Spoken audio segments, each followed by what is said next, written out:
hi friends नमस्कार जय जगन्नाथ जेहेतु काली शोला बेले लेट ही जाइथिला तो सकाळ उठिकी मु ही उठी पड़िली आ मो धन को उठेनी से बहुत थकिकी शोइथिले आ तांको शोइबा स्टाइल देखंतु पूरा खटटी जेको बुली बुली शोजनी तकिया कोपटे तांके कोपटे तांको गोड़ कोपटे मु उठी सारला पर पूरा खटटा तांकर मु थिले मते हक करके धरिकी शोइ पड़छंदी गोटे साइड रे आराम से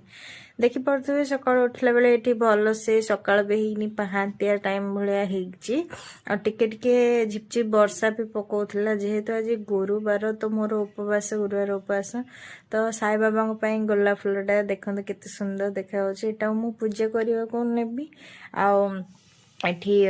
राकेश ऑलरेडी ड्यूटी पलैचंती मु को रोसे करना भात कटिक आलू तरकारी खाया को दे देथिली तो से खाई पलैचंती सकाळ ड्यूटी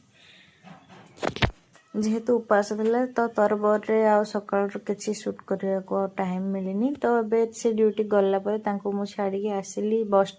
ऑटो स्टैंड जाए से पुणी पलैले से जाकि आसला मु घर को आसी ये पूजा करुँची धूप दीप झुणा देकिना भल से पूजा करुँची आ पूजा कर सारा पर मुझे अलरेडी रेडी होना अच्छी मो ड्यूटी पलैबी जेहेतु गुरुवार उपास तो दिन सारा तो किसी खाइबिनी डायरेक्ट रात की जहाँ जलखिया खाइबी रात की भात भी खाइबिनी तो 3 टाइम तो पूजा कर मो माने पॉसिबल ना जेहेतु मो ड्यूटी जाऊँगी तो मु सकाळ आ संध्या पूजा कर दिए तो सकाळु मुझे पूजा कर देइछि ऑलरेडी साई बाबा पाखरे आ घरे ठाकुर पाखरे आ पूरा घर सारा मु धूप दीप झुणा एमती बुलाए सबु बळे घंटी बजे बजे द्वारा कहते जे घर सारा जदि एमती घंटी बजे कि पूजा करिवो ताहले घर जहाँ भी नेगेटिविटी अच्छी सबू तम घर ठू दूर को पलैब तेणु मुझे झुणा आ धूप धरिकीना घंटी बजे बजे चारिआडे घर सारा बुले बुलेकिना पूजा करुच्ची आउे तुलसी चौरा पाखे भी जेहेतु मत धूप दीप दबार था तो मुझे भी देकिना गोटे साथी पलि आसबि तो पूजा आराम से शांति करी मु पाखापाखि 15-20 मिनट पूजा कर सारा मु भी मो ड्यूटी को बाहरी पड़ी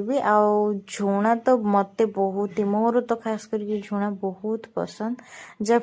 फल कि माने झुणा दबा द्वारा घरे गोटे अलग ही भाइब आसे घर रू नेगेटिविटी भी जाए दूरे तो देखी पारे मोर ये पूजा सरी जाइए गोलाप फुलटी केते सुंदर केते लाल टट होइछि तो पूजा सारिकिना मु बाहरी पड़ी मो ड्यूटी की तो रास्ता रे गला बेले गोटे अचिना आंटी देखागले से भी दौड़िकिना जाउथले तो तांको को भी मो गाड़ी रे बसैकिना साथी नहीं गली तो से श्रद्धा मो नंबर मागुथिले आ राति के आसी उपमा तरकारी खाई मु सोई